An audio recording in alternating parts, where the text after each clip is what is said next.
Yeah, because he's sitting here wasting time. I did. Take your time. We'll be doing our time right now. No, okay. We gave you ample warning. Does it work it? Does it work it? I got the stuff. I got it. You got it? His father got admitted to the hospital this morning, and so he's a mess. And I said, What are you arresting me for? What are you arresting me for? I would like to know what you're arresting me for. On July 20th, 2025, Palm Beach County Sheriff's deputies were called to Palm Beach International Airport after a passenger dispute escalated. At a JetBlue departure gate, a man refused to leave the concourse after being denied boarding and ended the night in handcuffs. Was the arrest lawful? And where exactly did each party stand under the law? Attention please, agent passenger, Eliana Boudreau. Gentleman was asked to check his bag, started popping off, Carson carrying on. And now, of course, he wants to get on the flight. We're not letting him, so. You know what? We're not letting him fly, so he's got to be escorted out. We're done with him. Is he going to be rebooked? Or I gave him the option to be rebooked in the morning, but he didn't give me an answer, so. Okay. We can go up to the ticket counter, or you can call the 1-800 number for JetBlue. I'm not sure why I can't in this flight here. Like, You said something about your oversized bag. so they can check it then. No, It's too late now. We're way beyond that, so. All right. So, well, they're refusing you service, so we're going to have to go off the concourse. Your ticket's no longer valid. I'm not accepting that. Well, it's just like a restaurant. Restaurants have the right to refuse service. They're refusing you service.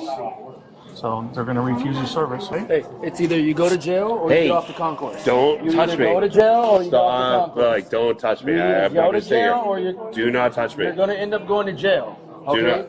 Get off of the concourse now. That is a direct order. No, you can get it upstairs. Get it I upstairs. gotta take him off the flight. What is your and name? stand him. Is there a person that's not What's your name? I'm gonna get my bag. What's your a name? seat that's not taken? Dan. Is his Did name? they not? What's your name? What's his last name? What's your last name? Farrell. Is that on there? All right, let's move him upstairs and get rebooked. No big issue. What's that? We'll go Daniel upstairs. Farrell, No big uploading. issue. It happens. Trust me, it happens.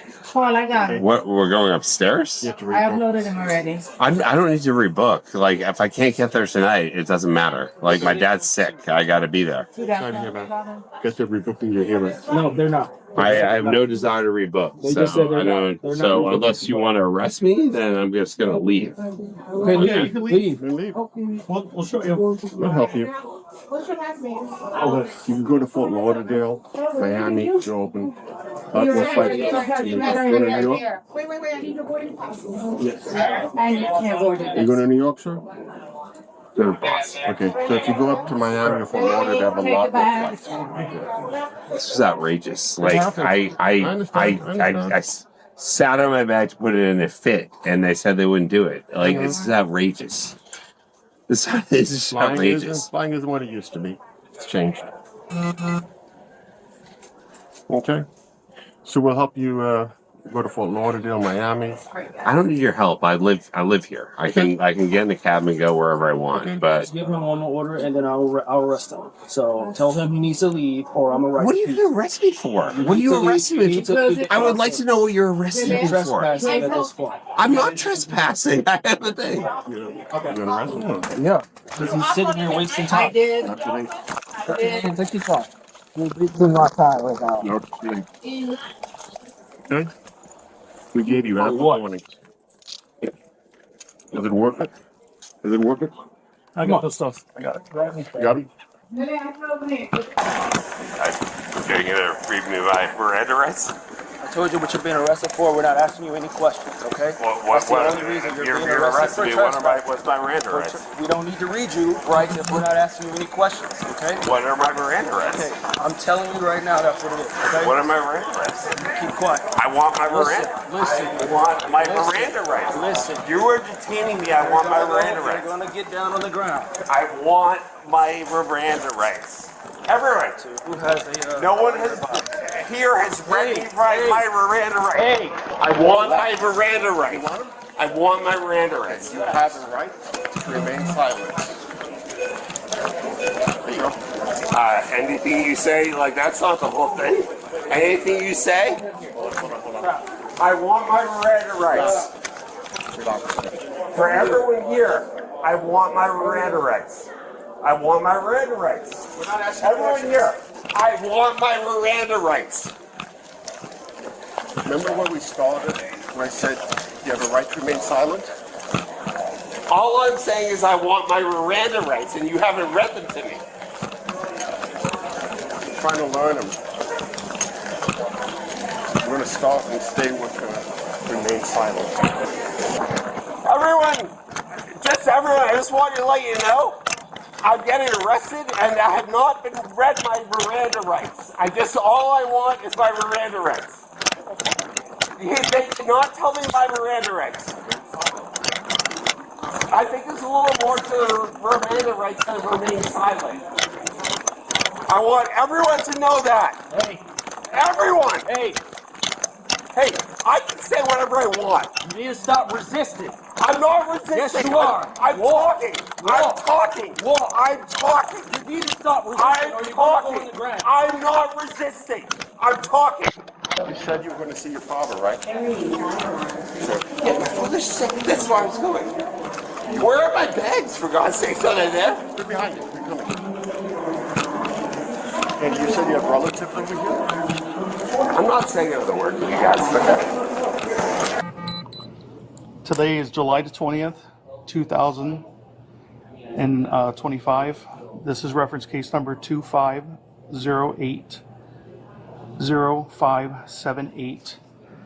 I am here with Supervisor Paul. Can you spell your last name? KINGSTON. Okay. Can you tell us what transpired prior to our arrival with Mr. Dan Farrell? Yes, he approached the gate podium to board, and he was asked to check his bag because it was oversized.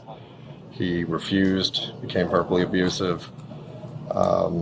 He then asked to speak to a supervisor. I approached him, told him that he wouldn't be flying with us today.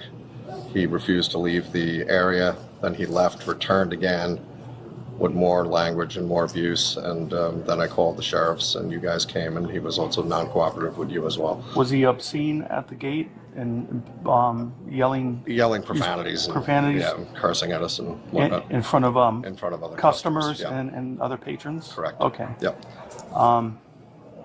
Then we arrived, and then we have our video cameras from what occurred there. Okay, very good. So do you swear everything's the truth? I do. Sorry. Okay, right here. Okay. All right, this ends my interview. I could just take a picture of it so we can put it in our report. So if we would have to take all this stuff into evidence, and it might take you a while to get his stuff back. So we're thankful that you're here to take it. Okay? Can you take a picture of it, please? Because I have left my phone. So what exactly happened? He's intoxicated. Heavily. I got there after the fact, but apparently he got into discussion, disturbance verbally with the agent, and he wouldn't calm down. Mm-hmm. Deputies arrived, they told him, back off. They told him, you're not going to fly anymore. And so they arrested him for disorderly trespassing after warning, too. Because they trespassing after warning because they told him to leave and he wouldn't. I believe that's what he's arrested him for. What's your driver's license? Can you write down the phone number? I don't have anything, so we'll give it to just to let them know. So where is he going? He's going to the main detention center. It's right on Gun Club Road.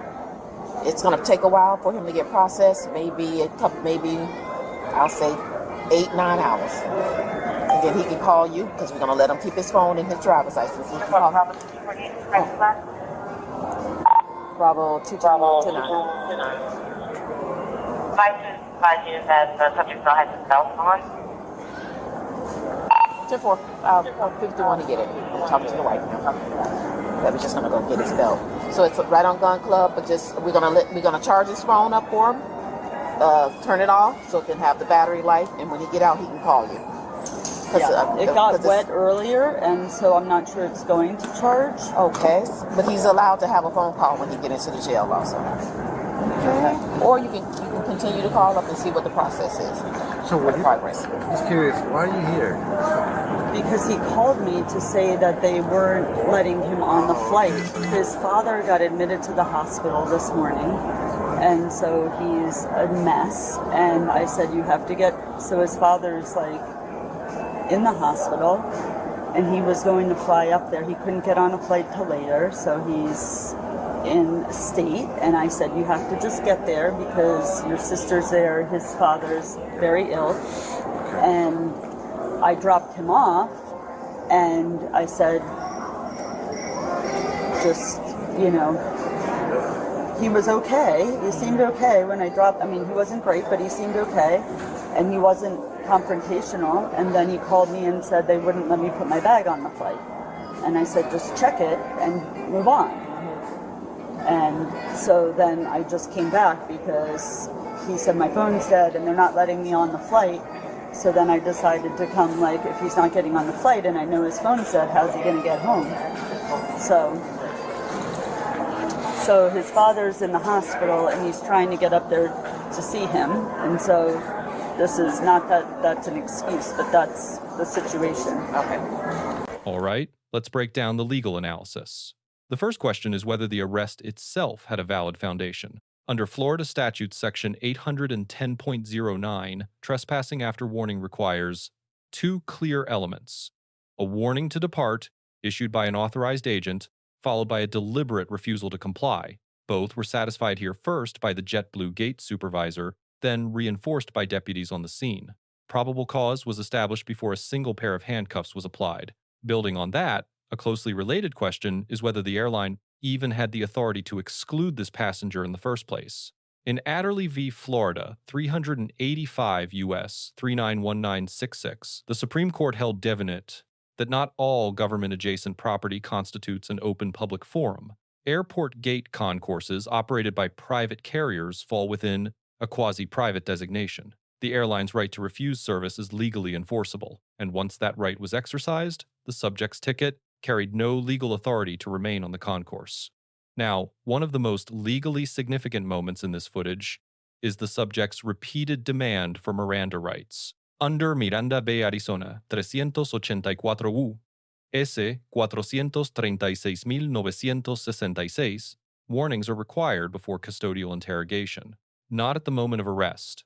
Berkemer v. McCarty 468, U.S. 4201984, further clarified that the trigger is questioning, not handcuffing. Because deputies did not interrogate the subject after placing him under arrest, Miranda was not legally required at that point.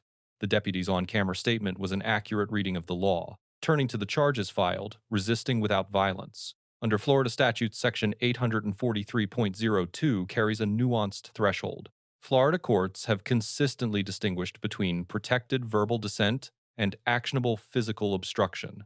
Verbal argument alone generally does not satisfy the statute. Whether the subject's sustained noncompliance during escort crossed that line would depend on the totality of his physical conduct, making this the weakest of the three charges on evidentiary grounds.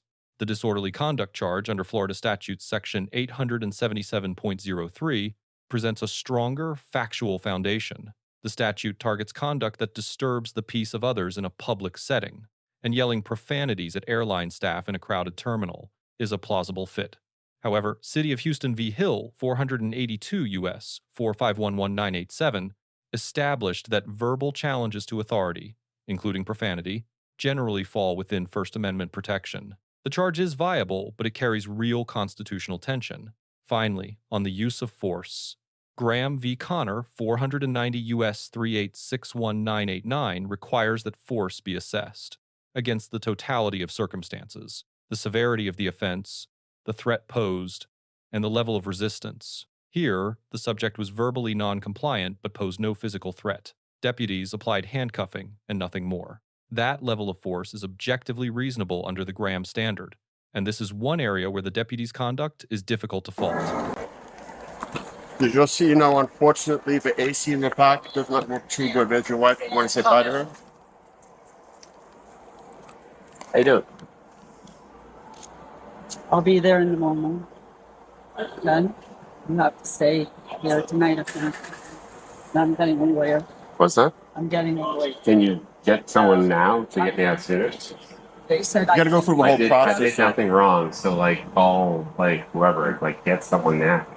Okay, well they said. Okay. Okay, so Yeah, I will be sure. I did nothing wrong. okay, let's go, sir. Then, watch your step. I did nothing wrong. Watch your head. Watch your step. Watch your head, buddy. Window over. Window. Call someone. No, you can call talk to someone now. Sir, you got to go through the whole processing. That's the whole thing. So it takes. There you go. Ma'am, if you want to talk to him now, like this here, you talk to him. With the legal framework laid out, let's move to the grades. The deputies receive a B+. The arrest was grounded in Florida law, force was proportionate, and multiple de-escalation attempts preceded any physical action. The Miranda explanation on camera was accurate. The deduction comes from allowing an extended standoff in a crowded terminal, a situation that earlier decisiveness could have contained. Dan Farrell receives a C+. His refusal to comply with a routine baggage request set the entire chain in motion. Once denied boarding and warned to leave, the legally correct path was to comply and pursue remedy through formal channels. His Miranda demands showed constitutional awareness, but reflected a fundamental misreading of when those rights apply. His one sound decision was not physically resisting once handcuffed, and that choice alone kept this from becoming a significantly more serious incident. This encounter leaves behind a few lessons worth carrying forward. The first concerns Miranda. Perhaps the most misunderstood right in American law, Miranda attaches to custodial interrogation, not to the act of arrest itself. Invoking it before any questioning has occurred has no legal effect on the validity of the arrest. Knowing when Miranda actually applies is the difference between a meaningful assertion of rights and an empty demand. From there, a second lesson follows naturally. Private commercial spaces embedded within public infrastructure are not open public forums. An airline gate is not a sidewalk. A carrier's right to refuse service is legally binding, and remaining on the concourse after a formal warning constitutes trespass, regardless of ticket status, personal circumstances, or emotional state. And that leads directly to the final point. Emotional distress, however genuine, does not create legal privilege. To remain on excluded property. Context matters to prosecutors and judges at sentencing, but it does not nullify the elements of a trespass statute. The right sequence is always compliance first, legal challenge second. That principle holds even when the circumstances feel deeply unfair. Let us know if there is an interaction or legal topic that you would like us to discuss in the comments below. Thank you for watching, and don't forget to check out our second channel, Audit the Court, for even more police interaction and courtroom content.